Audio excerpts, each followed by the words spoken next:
역사를 가장 역사답게 가르친다고 자부하는 황연필입니다. 역사를 공부하면 어둠에서 깨어난다. 그리고 어둠에서 깨어나면 고독해진다.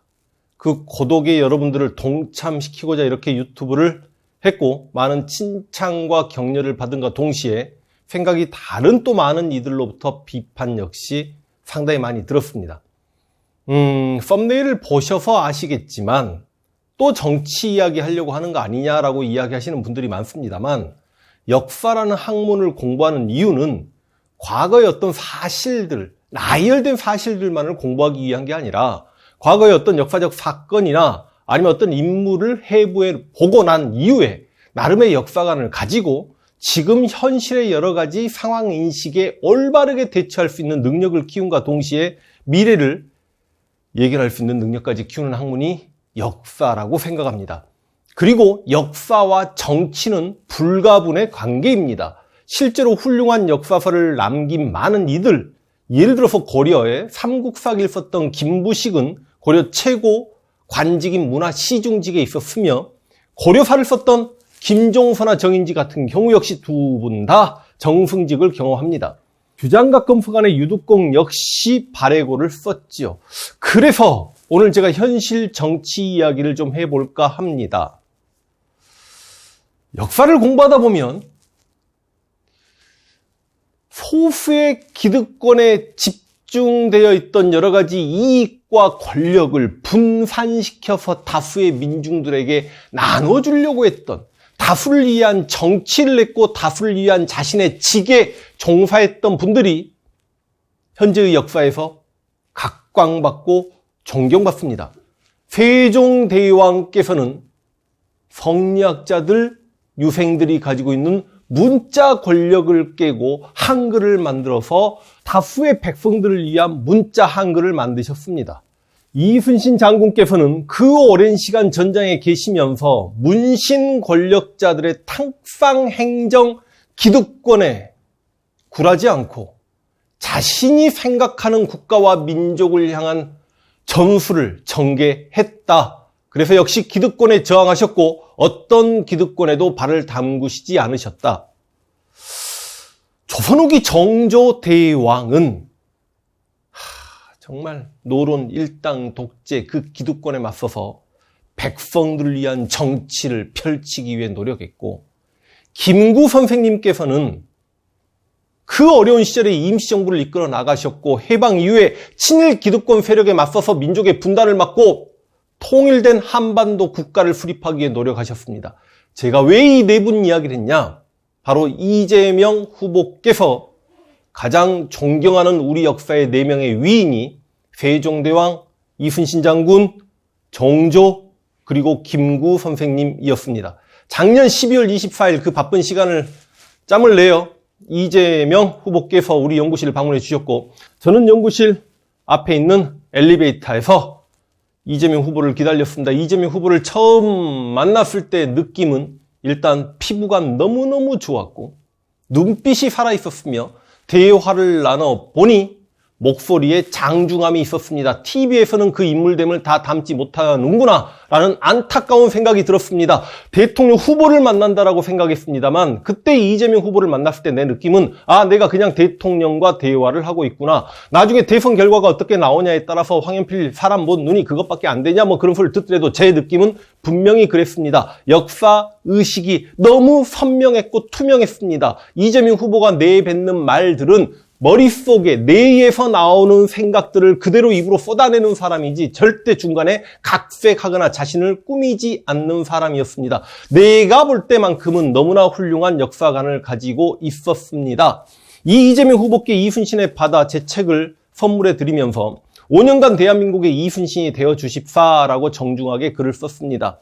5년간 대통령이 되어서 이 나라를 잘 이끌었다 손 치더라도 그 성공한 대통령 이재명이 이순신의 숭고함에는 미치지 못할 거라고 생각합니다. 그러나 최소한 5년 동안에 이순신이 7년간 전장에서 보여줬던 그 능력을 대한민국을 위해서 발휘할 수 있는 인물이다라고 생각을 합니다. 이순신 장군께서는 삼도 수군 통제사에 계시면서 국가 백성을 위해 자신의 일을 하셨습니다. 그러나 원규는 삼도 수군 통제사가 되고자 했었던 사람일 뿐이었습니다. 제가 볼 때만큼은 이재명 후보는 대통령이 되어 대통령직을 일을 하고 싶다. 자신이 꿈꿔온 구상과 계획을 실천해보고 싶어하는 열망이 제 눈에는 분명히 보입니다만 윤석열 후보는 그냥 대통령이 되고 싶은 자인 것 같습니다. 능력은 없으면서 자리만 탐하는 윤석열은 바로 그 원균 같은 자이다. 감히 이순신과 원균 연구자로서 이렇게 이야기해봅니다. 이런 원균 같은 인물에게 이런 전 세계 전시 상황에 우리 국가에 우리 개개인의 어떻게 안보와 생명과 외교와 국방을 맡긴단 말입니까? 원균이 7천량에서 패배함으로 인해 그 7천량의 패배는 원균이 열심히 싸우다 한 패배가 아니라 원균이 지휘자로서 너무나 무능력함을 보였고 개인적 욕심을 부렸기 때문에 조선의 그 강했던 수군이 괴멸돼버린 전투였고 7천량에서 패하기 전에 이순신을 파직시킨 것도 역시 원균의 무고가 있었고 그리고 그 7천량 해제에서 패하면서 재해권을 빼앗기게 되니 이제 서해바다로 보급이 가능해지겠다라고 생각하게 된 일본군은 내륙으로 다시 한번 조선을 침략했고 그게 바로 정유재란입니다. 그 정유재란 때 충청도와 전라도 백성들 코와 귀가 수십만 개 잘려서 일본으로 건너갔습니다. 일본에 있는 그 귀무덤, 코무덤은 모두 정유재란 때 잘린 조선인들의 코와 귀입니다. 과거 원균이 일본군이 한반도에 상륙할 수 있도록 무능함을 보였더라면 어찌 21세기 대통령 후보라는 사람이 일본군이 한반도에 상륙할 수 있다라는 발언을 한단 말입니까? 유사시에. 2022년 3월 9일에 치러지는 20대 대통령 선거, 우리의 한 표 한 표가 모여서 우리의 대표자를 뽑는 거고 그 대표자는 우리가 낸 세금으로 월급을 받습니다. 그러나 우리의 표가 모여서 그 대통령에게 굉장히 큰 권한과 위임과 권력이 주어지지요. 대통령은 그 권력을 위해서 자신을 대통령으로 만들어준 백성들, 국민들, 시민들을 위해 그 권력을 행사해야 하겠지요.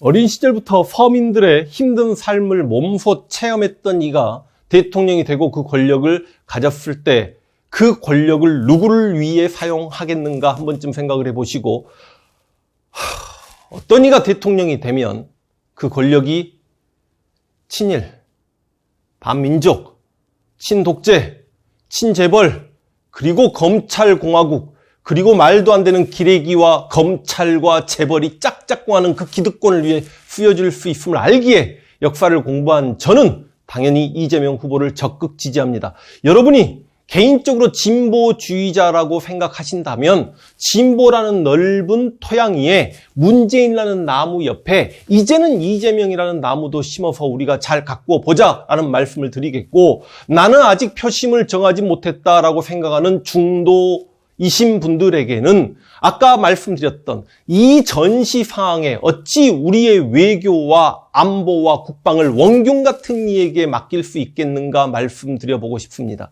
그리고 개인적으로 보수라고 생각하시는 분들에게는 보호할 보 지킬 수 우리가 보호하고 지켜야 될 가치가 자유와 평화와 평등과 시장경제와 민주주의인가 아니면 재벌과 언론과 검찰이 짬짬이 된 기득권을 위한 정치가 바로 보수가 지향해야 될 정치인가 진정 검찰공화국을 만들려고 할 것인가 3월 9일 여러분이 표를 어떻게 누구에게 투표를 하냐에 따라서 이게 역사가 될 것이고 후손들은 2022년의 선택을 정확히 역사로 평가할 거라고 봅니다. 저는 이재명 후보를 지지합니다.